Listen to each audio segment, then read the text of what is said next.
welcome to Flosstube and Variety Show number 135. Today is Friday, November 15th, and I'm Emily Williams in Chapel Hill, North Carolina. I'm so glad you're joining me, and I'm so glad if you're connecting with my videos through the Schoolgirl Samplers of Western New York event last month, or because of Sarah's Stitchy Spots, very generous mention of my channel. Either way, happy to have you here. And of course, all of you folks who've been with me for months and, dare I say, years, I am so happy to have you with me as well. So, as you can see, this is much later in the day than I usually record. It's nighttime. You can see my reflection in the mirror, the window behind me. You can't see the woods. I do have the fireplace going because it's just a little on the chilly side here. You know, not cold. We did have a frost warning, but in our yard, there was no frost, maybe 2 nights ago. But the highs are now much more seasonably in the 60s, upper 60s. And this is mid-November, and this is North Carolina. I realize that's very balmy for many of you. But anyway, enough of a weather report. Flosstube means cross-stitch, and Variety Show means something else. And we'll see what that turns out to be. So I did do some stitching, and I'm going to show you most of it. I'm not going to show you something, which I'll mention in a moment. I'll start with Margaret Hutton. This is the sampler that was the event project for the Queen City Sampler Guild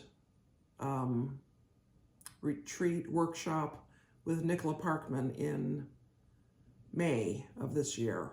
And I drove up for it, and I met Leslie there, and I'm making progress on this sampler. It seems as if I'm not making progress, but I really am. I did finish the entire border, the green part of the border. It has little flowers around it. You can see what the flower, that's the problem with nighttime, is the light is so different, but you can see there's flowers in the border. So that's how that's going to be all the way around. Interestingly, so I did do a few more letters. What I find is I do the red thread letters, and then I put it away, and then I get it out again and do all the green thread letters. And I'm in the middle of this curlicue style D right there, and I have that, and I have the 4-sided stitch letters to do in red, and I guess I have red letters up here too. So I didn't really move this forward very much after I finished the border, but that's what I'm doing. The other interesting thing about this is where I am in terms of the line of letters. I'm in this eyelet. That's as far down as I got. And below that is an eyelet band, and then starts this whole lower area of this cartouche and motifs and things in there. So that is going to be, it's kind of exciting to be getting down to that part, although I do like alphabets. So again, I hope you can see that despite the fact that it's dark. Margaret Hutton, Hands Across the Sea. In fact, tonight is not completely brought to you by Hands Across the Sea, but this is Nancy Cook, 1820 something. I can't remember if the information that came with this says what year the sampler was done, but the sampler itself doesn't seem to include that, the digit there. But this is a project that is the sort of pre-project for the Great British Sampler Weekend next year, which has now been renamed Mrs. Parkman's Academy of Needlework.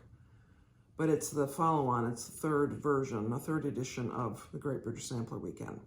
So this is actually it's done in two parts. This part down to here is on one piece of fabric, and then starting here is a second piece of fabric, and part of the instructions are how to sew the two pieces together with this felled seam.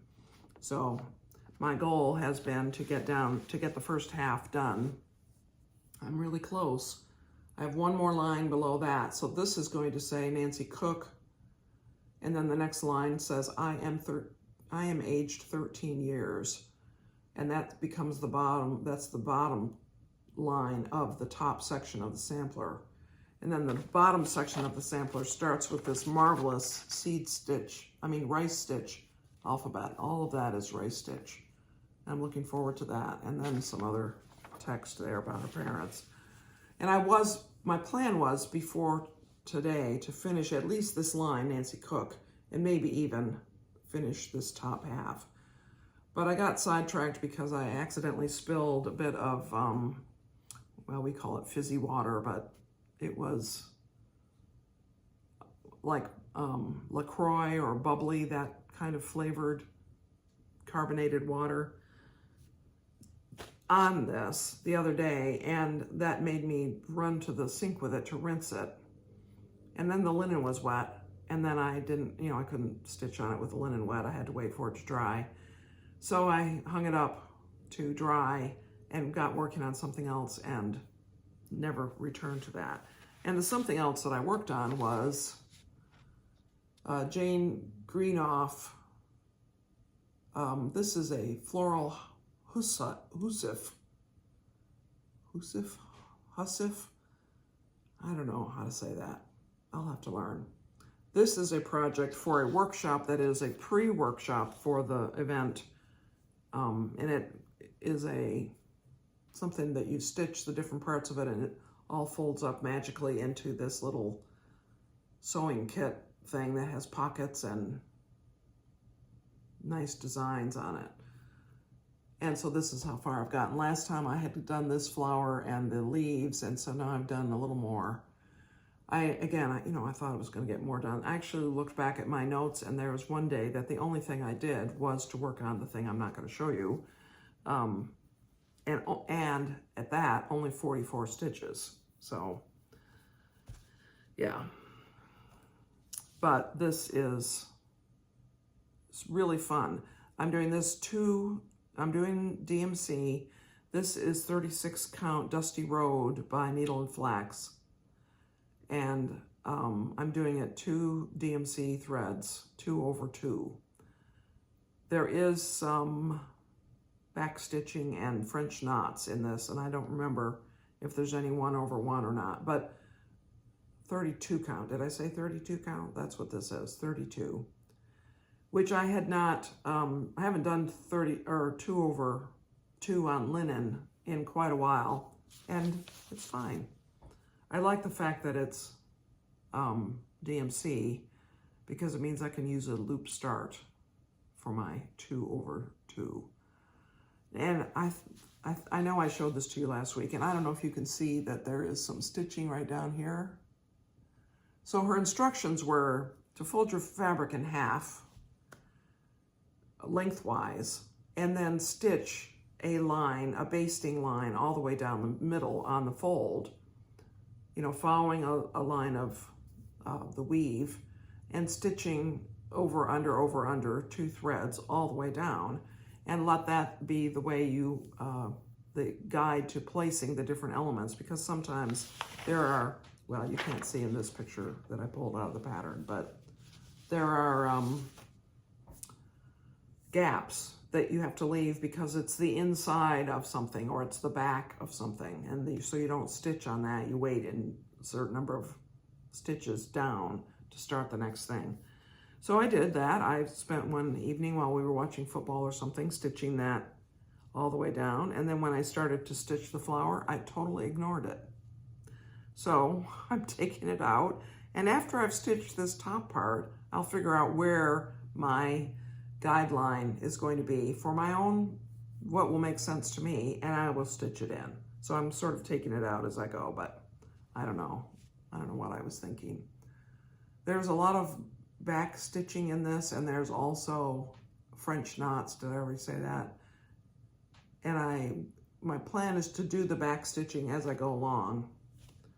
So as I complete each section of it, I'll do the back stitching, but I won't do the French knots until I've finished maybe the whole project.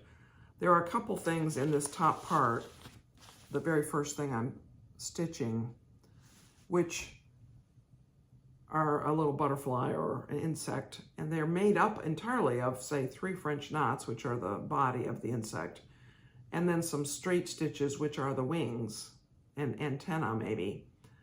And I might just not do any of that until I get to the point of being able to do the French knots, because I want to do it in the right order, and I'll have to think about what order that is. And I may just leave it in order to think about it all at once. So again, that's by Jane Greenoff. Now, those of you who have been watching my videos for a while will possibly remember, though I applaud you if you do remember, that I'm actually working on another Jane Greenoff piece, which is this project called The Little Book of English Samplers. And this is a project that she created, which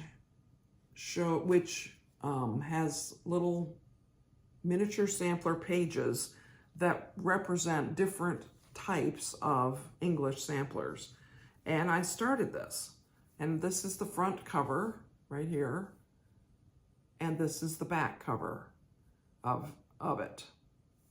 And it's a book that you make the pages, you stitch the pages, and they fold together and go into the center. You stitch them into the center, and it magically forms this little book. And it has all these different types. So it has a darning sampler, a map sampler, a Bristol sampler, a spot sampler, a Quaker sampler, and a house sampler, and some other things. It's 12 pages in all, including the covers. So 12 stitched areas in all. And my plan originally was to stitch one a month and finish it. It would have been finished this month because I started it last December, and I have these 2 done. But the instructions don't say a lot about how to do this part, which is on the spine of the book and on the pages as they fold on the center part. And it is a 4-sided stitch, and you're supposed to do it in a color that matches the fabric. And this is Cat's Whiskers 32 count by Tabbycat Linen. I really like it. It's a gray, slight blue tint to it. I very much like this color. And it's a fat quarter, and she gives instructions in here on how to lay out the different pages so that you can stitch the whole book in one fat quarter. And she says to do these 4-sided stitches in the middle of each pair of pages. So I did. But I did not a good job because I didn't really know what I was doing. I didn't know what my goal was. And I will say that I'm still not 100% sure I know what my goal is, but Nicola Parkman taught us about the 4-sided stitch in the workshop with Margaret Hutton, and she also included it. It might be in the ABC sampler set of videos, which are available on her webpage. So I feel like I have a better handle on what I'm actually aiming for here. And so I think I'm probably going to take this out and redo it. And once I'm confident that I know what I'm doing about this, that will stop being the barrier to me starting the next section. There's other skills involved in this because we're going to end up making little hem stitch edges on all the pages and hand sewing them in to make a book. And I'm looking forward to doing it, and I was looking forward to doing it last year, but I felt very inadequate, and I have in fact made mistakes in this, so I might take it out. I'll think about that. I don't know, maybe I will. But while we're on the subject of Jane Greenoff, she is sort of the queen of embroidery, or queen of cross-stitch in England, in the UK. And she has done a lot of things, but here's another thing she's done that I have, which is Antique Style Cross-Stitch Samplers. It's a book of her own designs of cross-stitch samplers based on elements of antique samplers that she owns. And they're all different types. This one is a house sampler, and there's the Adam and Eve sampler, and there's a Quaker in here, and there's a band sampler, and here's an alphabet sampler, and they're beautiful. They're beautiful samplers, and I bought the book because I thought I would maybe stitch them, some of them, or pieces from them. Interestingly, this little thing has some of the same elements in it that are in some of these samplers in this book, and so does this piece have some elements. So the little sampler, the book of samplers, and this piece have some of the same elements that are in some of these samplers. So she's making use of her own designs that way, which of course that's an interesting and good idea, in my opinion. Her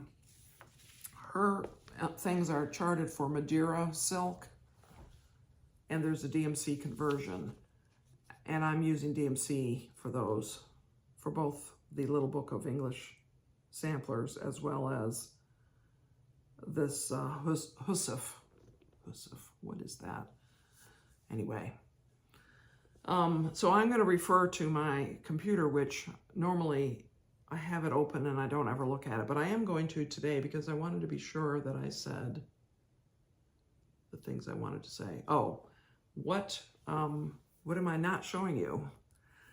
So I stitched, since the last time I showed it on a video, I stitched about 500 stitches of Under the Roof of Blue Ionian Weather, my full coverage project. But I'm not going to show you because you can't see it. You can't see what I did. My plan will be, and really this is a plan, a firm plan. If I stitch 1,800 more stitches, roughly, it might be down to 1,700 now, because I did the massive 44 stitches the other day. But around between 1,700 and 1,800 stitches between now and the end of the year, then I will have 20,000 stitches to go to finish it. And my kind of thought is I will try to finish it next year in 2025. It's not I don't feel committed to doing that, but I think it's possibly within reach to do 20,000 stitches on it. Although it's so heavy in confetti, it does take a lot longer to do 20,000 stitches on that than it does on a sampler or on other kinds of cross stitch. So I don't know. I'm not, as I say, I'm not going to be disappointed in myself if I don't finish it by December next year. But I feel as if I'll have a better chance of doing so if I'm down to 20,000 as opposed to 22,000 stitches. So we'll see.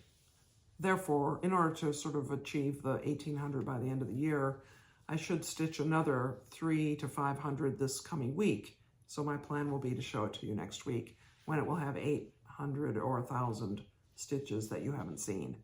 You may still not be able to see them, but at least it'll be from the quantity standpoint. Now, the other thing I wanted to talk about is Hannah Green, 1826, which was the 2024 Queen of the May by Hands Across the Sea. As I had mentioned, Leslie and I are going to start stitching this January 1st, or thereabouts, in January 2025, so in just a few weeks. And we are going to stitch it with a plan, a stitch-along plan, to stitch it in 14 months so that we will complete it on March 1st, 2026, which will be 200 years after Hannah Green completed hers. That's what she says here. Hannah Green's work, March 1st, 1826, age 12. And so here is the sampler again. You can see that I've divided it. I'm going to hold it up here. I have divided it up into sections and I've labeled them. And I also think you probably can't see that very well, really. Even if you pause the video, which you're welcome to do, get a screenshot, you still probably can't see it very well. So I'm going to redo this. I have another photocopy of the cover and try to make it brighter, the markings easier to see, especially down in that huge lawn area. And I'm going to also list out a listing of what I think is a reasonable breakdown of it, breaking it up into stitchable sections for a 14-month stitch along. And so I'm going to tell you now the idea of it. So this is section A up here, a big corner section that takes you around the corner of the border and gives you this first big flower basket.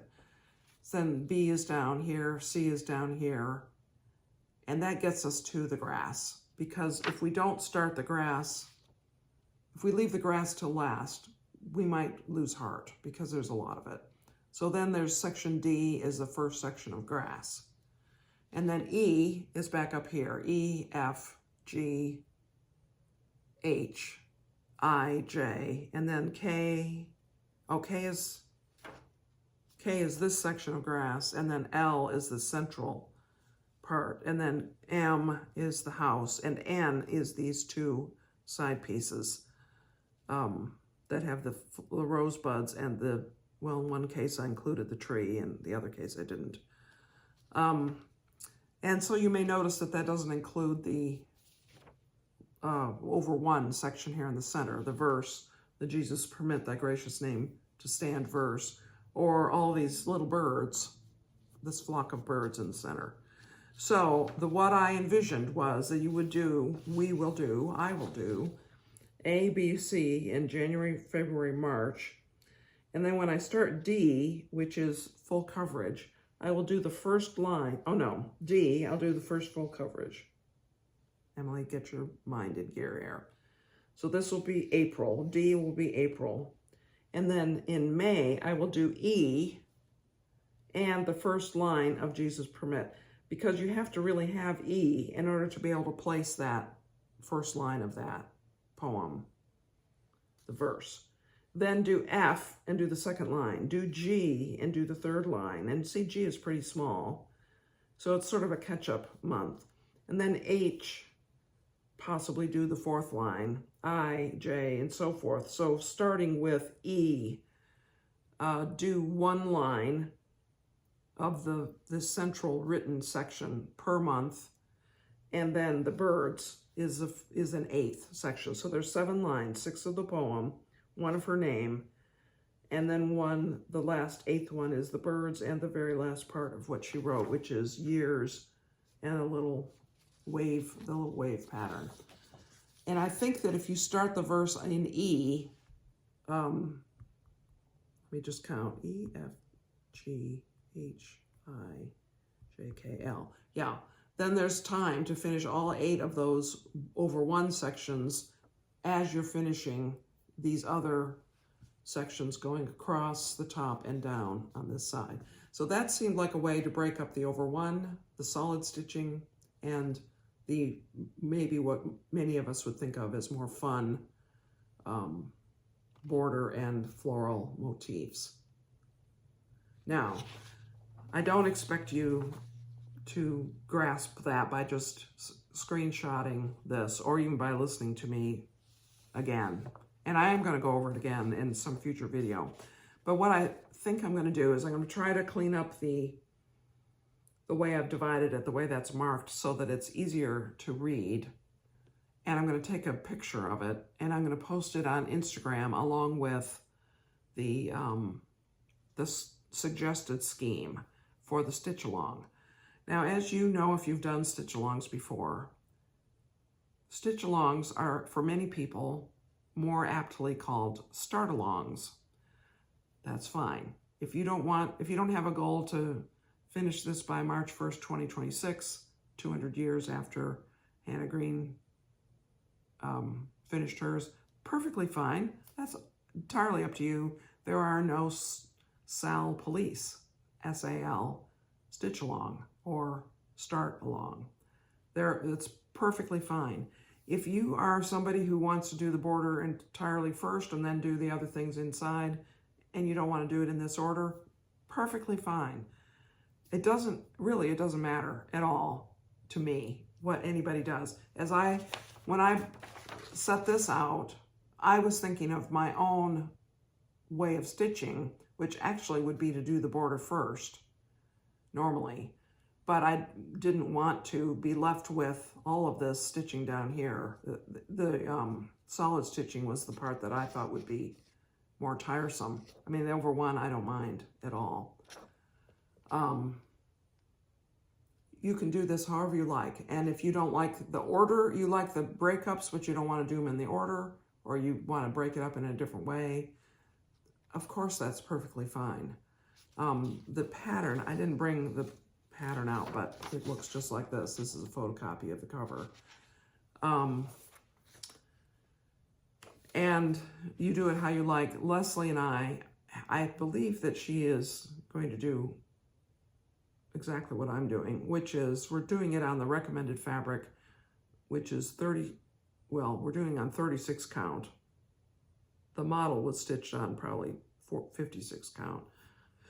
36 count, just the ticket by Tabbycat Linen and the DMC in the chart.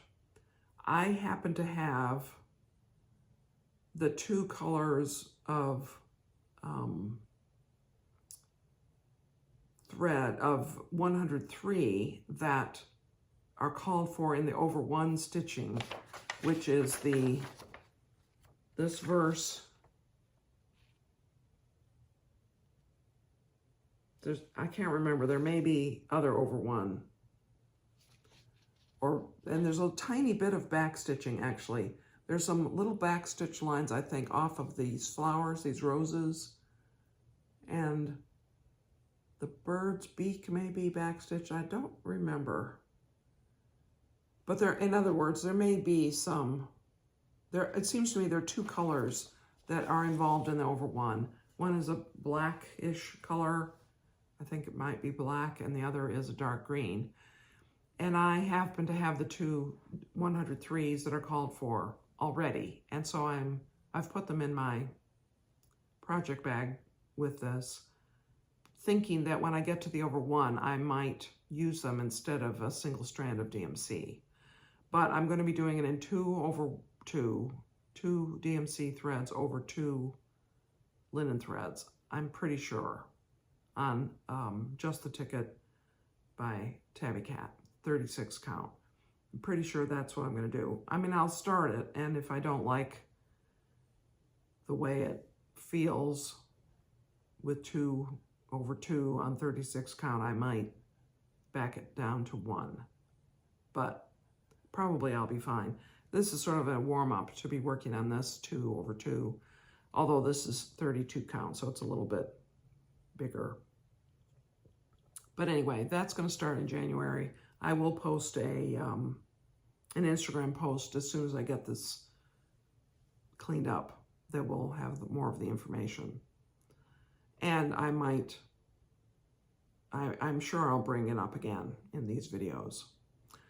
So that was a long Flosstube section, but you know, I was sort of veering into not my current stitching there toward the end.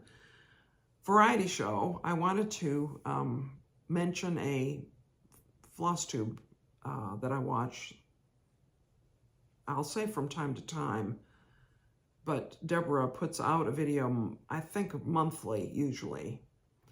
And because it brought to mind a topic that I thought would be kind of interesting. So her name is Deborah, and her Flosstube is called Kensington Cross Stitch. And she does quite a variety of types of cross stitch projects, and she has other interests like reading and Legos, which I share those interests as well.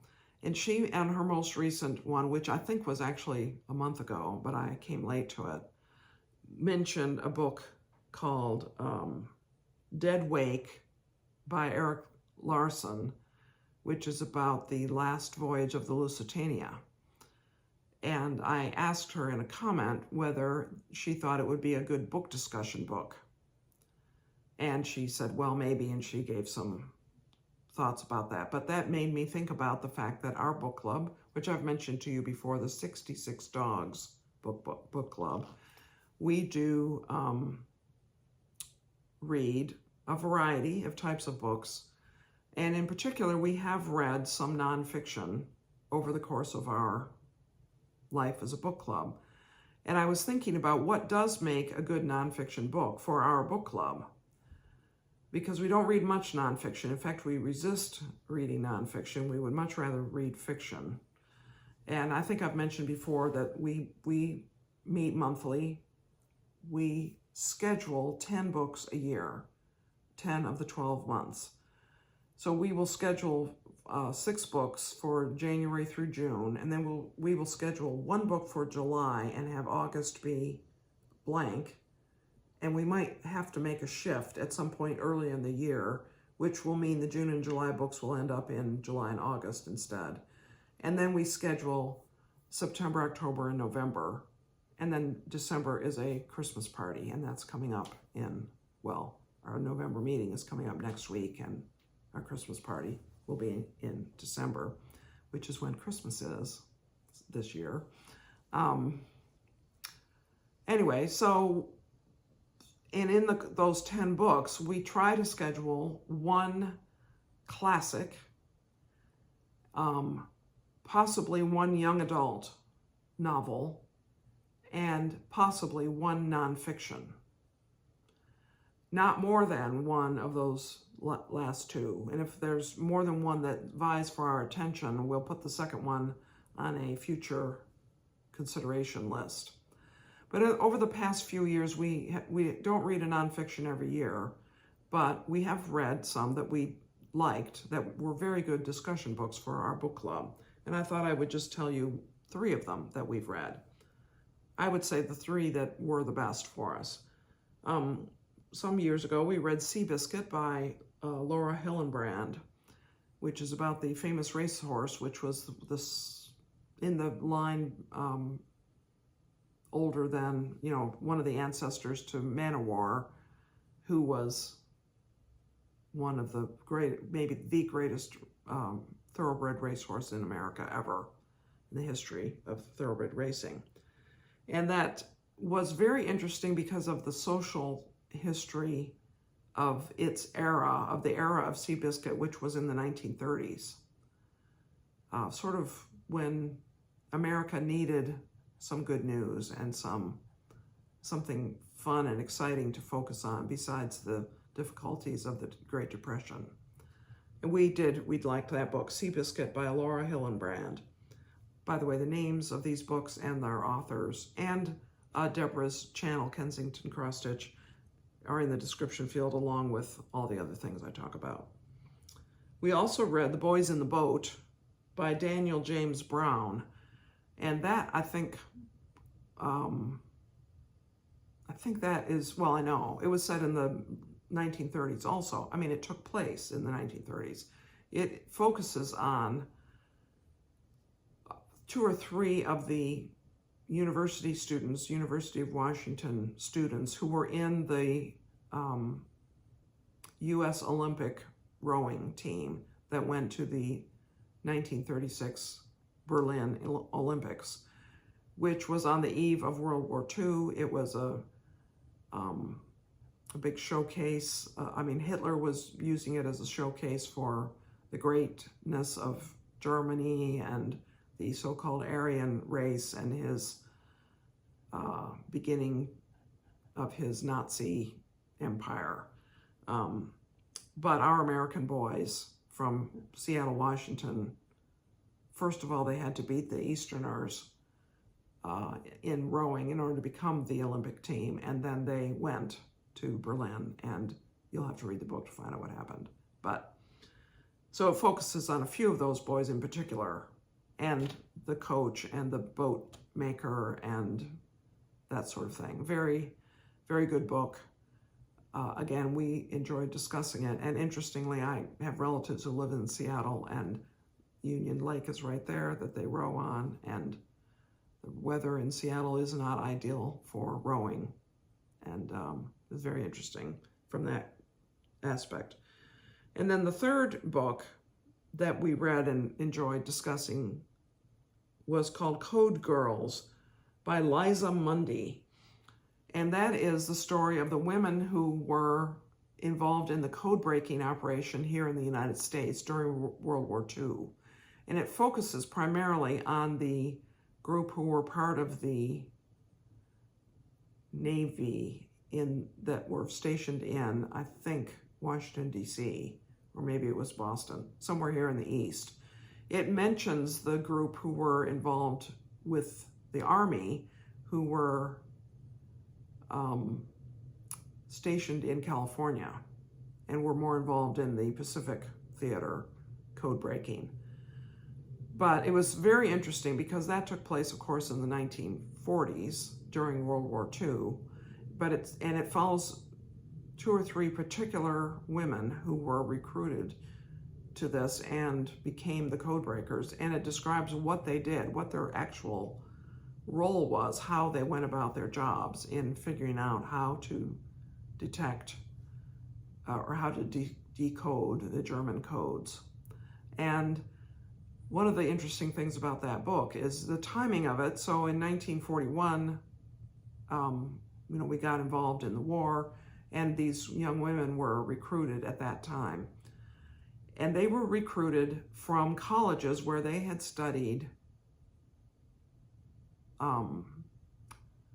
literature and math and things that the Army or the Navy, the government, felt would be well suited to the kind of work that code breaking is and the kind of thinking that code breaking requires.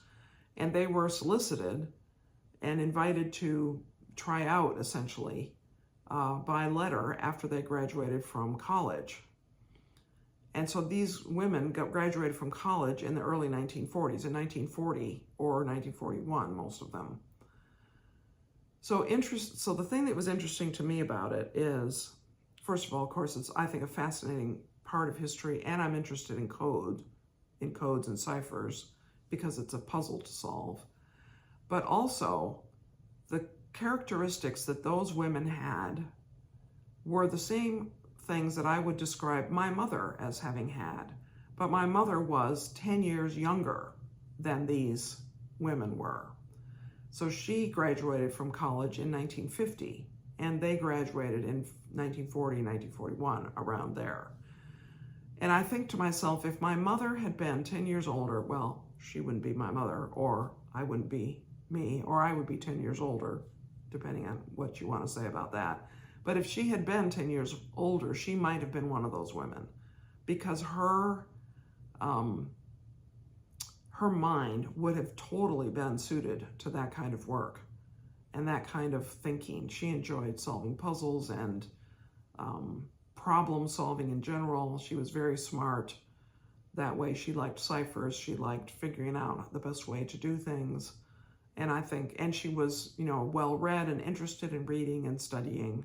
And I think she would have been suited to that kind of work and might have been recruited and selected for that kind of work. So that made that book particularly interesting to me. So those were 3 books of that our book club has enjoyed that are nonfiction. And I'm going to give some thought to looking at Dead Wake that Deborah talked about in her October Flosstube. And I'll let you know.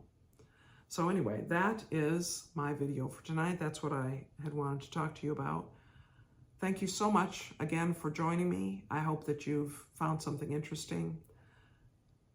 YouTube really likes it when people subscribe. And I'll say that in the upcoming holiday season, just because I'm busier and things come up more in this season, I might not be as regular in posting my video. And for instance, this one is going up way later than usual on a Friday. And if you enjoy my videos, which of course I hope you do,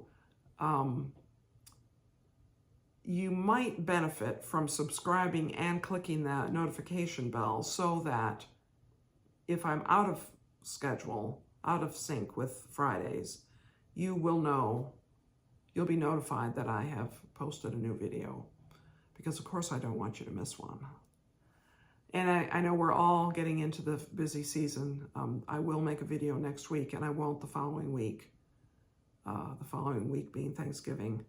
And then after that, it'll be December, and I probably will twice in December and then not. I'm not sure though. Our friend Anne is coming at some point, and I'm hoping that, I'm not gonna make a video while she's here, and I am not going to make promises one way or the other based on when I might predict she's gonna arrive. So, don't know, it doesn't matter. Her being here is much more important than me making a video, sorry folks. At least me making a video on a particular Friday. So we'll see what happens. All of that to say, I hope you enjoyed yourself, and I hope that your stitching or your fall weather or your gas log fireplace or your real wood fireplace is bringing you pleasure this November month, this November day. And I hope that you'll tune in again next week. Many blessings to you, friends.